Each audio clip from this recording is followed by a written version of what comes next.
And you're listening to My Country Australia with Pete and special guest Emily Hatton tonight. Hello. And yeah, there you go. There she is. And on the phone from a club in Tamworth is country music legend from the Bushwhackers, Roger Corbett. Evening, Rog. G'day there, Pete. How you doing? Hello, Emily. Hey, how you doing? Good. Very good. That's good. That's a bit better. I think you had to move a little bit there, Rog. The phone was playing up, so... All right. Can you hear me? Can you hear me now? Yeah, it's a little bit funny, but we'll soldier on. All right, the Bushwhackers, mate. What is this? 49th year? That's right. We're just about going into our 49th year of activity and looking towards our 50th next year. So that's pretty crazy. It is, and 24. Well, it'll be 25 studio albums now.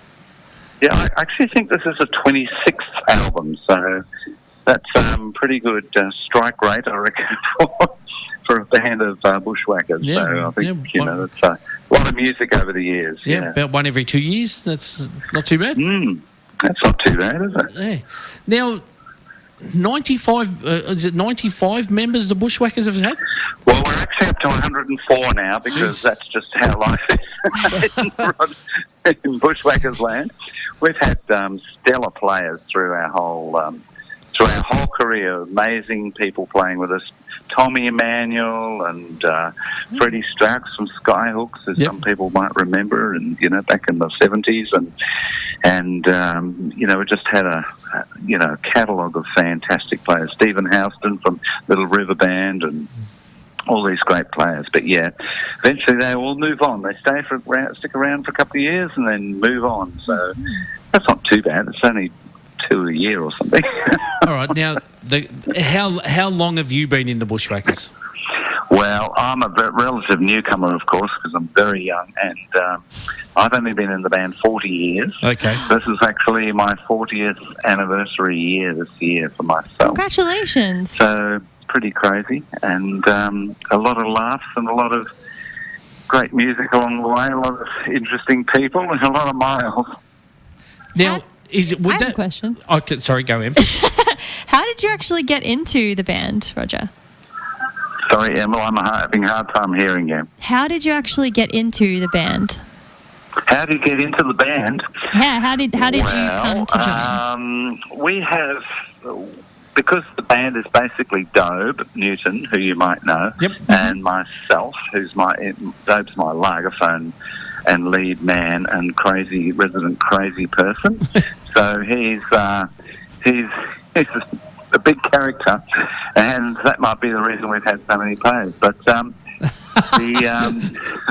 tell him I said that. No. And so when we go to Melbourne, we've got some beautiful players in Melbourne. So lots of fiddle players and bass players, drummers, etc. in Melbourne. And we've got a team in Sydney, where I used to live in Sydney, so we played Sydney all the time. We've got great players like Claire O'Mara, Mark Oates, and people like that in Sydney. And then I've recently moved to Newcastle, so I've got a really great team of people in Newcastle. And some of our members live in Brisbane, so we've got lots of people in Brisbane. So wherever we go, if we do a Queensland festival, Gympie or something like that, we use our Queensland mob. And Melbourne the same, and Sydney the same, and Newcastle the same. So, yeah. Just depends who's available, because you know what country music's like. Everybody's doing everything and everyone. So it's one big family, we like to think of it. Or they've got a full-time job and can't get there and all that sort of stuff. So yeah, that's right. Yeah. All right. Now, for your 40th year, so is this the reason why we have done Marijuana Australiana Rehashed? Well, the whole story about marijuana is this was written in the 70s by a fellow called Brendan Hanley. And we released it in 1981 on Faces in the Street. And it was always a great song, hilarious, and it got played on like Triple M radio, and it was our only really big kind of hits that we had on commercial radio back in the day when we were touring around all the time, when we were just in the bus and in the van, just getting around, playing gigs, gig after gig. And that was a fantastic song for us. And people always ask us, can you play marijuana? Can you play marijuana? And we're like, well, it's just not appropriate these days because it's just basically all about drugs and smoking marijuana. But really, the conversation's changed so much in the last 40 years around marijuana. And now it's with CBD oil and THC oil and all this sort of thing. It's really quite a modern miracle. And you know what? If it's good enough for Olivia Newton-John, I reckon it's good enough for everybody. Fair enough. Because, it gives a lot of relief to people. I've got a friend whose little daughter was born and she had epilepsy and she was having all these fits every day. And they sourced some CBD marijuana and it just stopped her having fits. Yeah. And there's lots of people who've got, chronic pain or suffering from chemotherapy, and the marijuana stuff really helps. So, in all honesty, I think, and it's ridiculous that you can buy fentanyl patches for, $20 or $30 or something, which will probably kill you if you keep taking them. They're highly addictive. And marijuana, CBD oil, CBD capsules or whatever, costs you about $700 if you want to buy them. And that's just plain old big pharmacy having a go. So I think, this is a political statement, this song, even though it's written very tongue-in-cheek, very fun. So that's the whole idea. Make you laugh and think at the same time. Yeah, and I actually saw you playing it the other night at the Academy and getting plenty of laughs in the crowd. Oh, that's right. And those young kids, man, they took it up. They learned every word and they were singing it back to me the other day. Yep. Very funny, very funny. Yeah, it was good. It was a great video. All right, now also your album. You got a brand new album which came out last Friday. Well, we produced a new album this year because we're coming up to our this big anniversary, 50 years, which is pretty amazing. And when I thought about how the band sounded when I first found the band, which was, somebody said, you got to go and see these guys. And I went along. There's a smoky pub. Back in the old days, you could smoke in the pub. And you could get jugs of beer for $5. And you'd walk in there and there was these wild, long-haired hippie types banging stuff and playing fiddles and singing these Australian songs that really just, the language in these songs is just amazing. It's an Australian dialect that is just no longer around, but it's just beautiful words and poetry, and it gives you just such a great picture of what life was like without opening up a history book or something like that or a photo album. You can just get a real sense of what the shearing sheds were like. And it just didn't make sense to do it with electric guitars and drums, so it's kept it pretty acoustic, and I think the results are really good. Yeah, it is. I listened to it the other night. I thought it was fantastic. Loved the Australiana music, so it was very well done. They're true bush ballads, really, in country music parlance, but from the 1880s, not from the 1950s, or whatever. So it's good. Mm. So, what would you say is your biggest goal for this year? Sorry, say that again. What would you say is your biggest goal for this year? Biggest song? Goal. Like, what do you want to achieve? Sorry, Em, I'm having a hard time. Emily asked, what would your biggest goal be this year? What do you want to achieve this year? This year? I think the biggest goal would be to get this project, this album, into people's hands and have them just reignite their love for the Bushwhackers. And also we're going to try and... This album was designed so that if you were a young musician and you heard this music, you go, I can play that. I can play all those tunes on the mandolin. So we're going to do a little project. This is a big first secret, I'm telling you. We're going to have some stuff on the website which is called Build Your Own Bush Band, and you'll be able to download little backing tracks of all of these songs without, say, the fiddle or without the ligaphone or without the bass or something like that. And you'll be able to set up at home and just have, half the band, and you guys can fill out the rest of the band. So I think, we really want these songs to live on in Australia's history and to leave a legacy for the next generation of bush music people and to keep these songs alive, preserve that sense of history and all that. So that's what that's about. But that would be a great goal for us, and also just to do lots of gigs. And Dobe, not many people know this, but Dobe is the president of his, or he was the president of his bowls club, which is the North Fitzroy Bowls Club, which he loves bowls.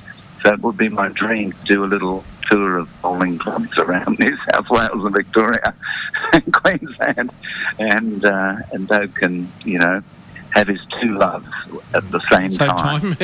Can be bowling while he's singing. Yeah, he's just he loves his bowls, Dobe. All right, now before we let you go, and before we talk just a little bit briefly about Tamworth, the academy. You're up there at the moment at the academy. Anyone that is, I know this is going to put you on the spot. And is there anyone that's been the standout up there in the academy? Yeah. Yeah, actually, there's one we've got a young 18-year-old boy who's just come down from. He's like a coastal guy, and he's just relocated to Sydney, and he's gone to Sydney to both play rugby, study science at Macquarie Uni, I think, something like that anyway, and also pursue his music. And he's got the most beautiful voice. It's a bit, it's very modern voice, so it's, it sounds a little bit millennial and a bit pop, but he loves country music and was raised on country music, and his name's Heath Lancaster. Okay. And he's going to be something really special, I think. He just creates magic. One of those people, when they start singing and playing, you just think, wow, this is special, But I've got to say, we've got an amazing academy full of incredible voices, and if anyone's coming to Tamworth on Friday, you can see the show at 4 o'clock and at Blazers Auditorium. But, he's definitely one to watch out for. But there's plenty of fantastic country music talent in amongst all this lot. I actually saw Heath, because he's in Catherine Britt's group, isn't he? Yeah, and I actually saw him the other night. They were walking from where they were staying to the Bolo, and they were singing American Honey. And he was in the back. Yeah, he was in the background singing. Singing numbers there. It was sensational. Yeah.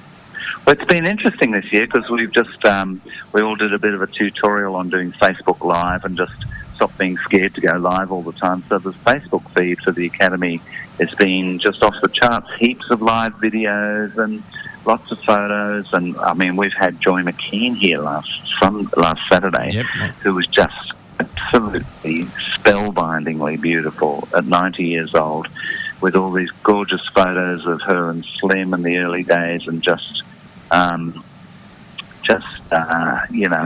telling her stories, and the kids just thought she was an absolute dream, which was just fantastic. So they're getting a sense of the history and sense that they're going to be a part of the history of country music themselves. So it was really nice. All right, now, before we do let you go, so you've got a few gigs lined up at Tamworth. So you're at the Long Yard on the 18th? Absolutely, yes. We do the Long Yard on the 18th. That's our crazy beach party, where we sing a few beach songs as well as all our bushwhacker songs. We have plenty of guest appearances. And then we're on at the DAG station on the Sunday, which is always a beautiful, fantastic gig. We do it a bit acoustically. Yep. And then the following Friday, Saturday and Sunday, we have 3 daytime shows. So the Friday and Saturday. Saturday's our album launch, I think. Or that's correct. Yep, album launch. One of them is. around the campfire. I should know, shouldn't I? And we're launching Dyed in the Wool there, which is our new album. And then the Fabulous Chardonnay show, which is our way of finishing off the festival. It's nearly always sold out, so it's just an amazing outpouring of joy and love and enthusiasm, and there may be a few drinks consumed also at some point in the afternoon. All right, mate. Well, look, it's a lot of fun. Yeah, we are. I appreciate you coming on tonight. It's great to have a country music legend. You guys having me. It's awesome. Yep. And I've got to say also, can I just say that Tamworth is really cool tonight. It's just very nice and chill and not too hot. So if you're thinking about coming up to Tamworth, do it. It's going to be great. Yeah, I actually saw a post from Patsy Toop today that said, from the long and short of it, that said the weather was fairly nice up there during the day as well. Yeah, it's beautiful. Yeah. Fantastic. All right, sir. Well, look, thank you very Okay, much. Peter, well, thanks so much Appreciate for having me. No I really problems. appreciate And, it. It's lovely to talk to you too, Emily. Oh, lovely to talk to you too. Hope we get to meet sometime. And Yeah, she'll be up at definitely. Tamworth. Tamworth. She's coming to Tamworth. Oh, good. Okay, I'll look up. All right, well, we're going to play the Bushwhackers, a brand new song now. Well, it's just a brand new song rehashed. It's called Marijuana Australiana Rehashed. This is the Bushwhackers.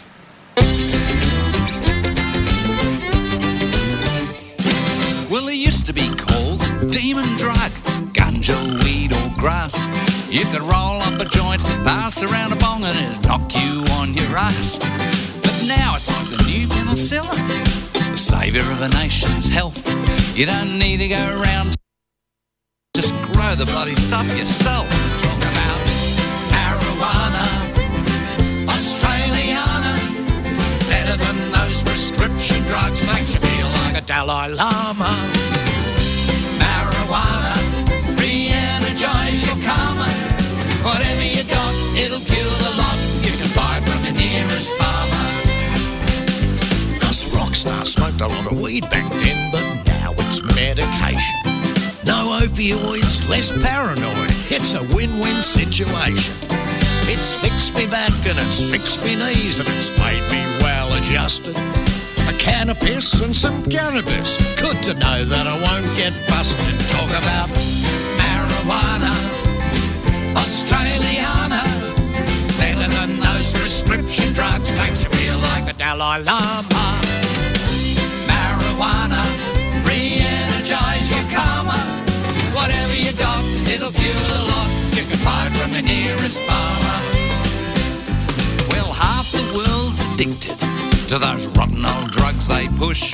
But you can grow this on your balcony, or you can hide it in the bush. You can bake it in a cookie, you can put it in your tea, you can rub it on your partner's back. And if it makes you smile once in a while, well, you can't ask for more than that. Talk about marijuana, Australiana, better than those prescription drugs, makes you feel like the Dalai Lama. Marijuana, re-energise your karma. Whatever you got, it'll kill a lot. You can buy it from the nearest farmer. Well, medicinal marijuana, it's good for the farming folk. And growing hemp makes a lot of sense. And what you don't sell, you can smoke. And if you grow a real lot, you can feed it to your stock.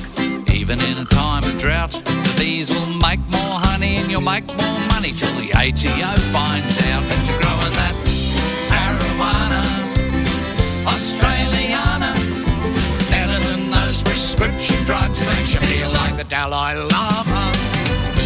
Marijuana, re-energise your karma. Whatever you got, it'll kill the lot. You can buy it from the nearest farmer. It was different all those years ago when we lived in fear of a bust. Dodgy dealers or undercover cops and you didn't know who to trust. But now we can all go to Canberra, where the pollies have all gone green. So before you vote, just take a toke and we're all living the dream. Talk about marijuana, Australiana, better than those prescription drugs, makes you feel like a Dalai Lama. Marijuana, re-energise your karma. Whatever you got,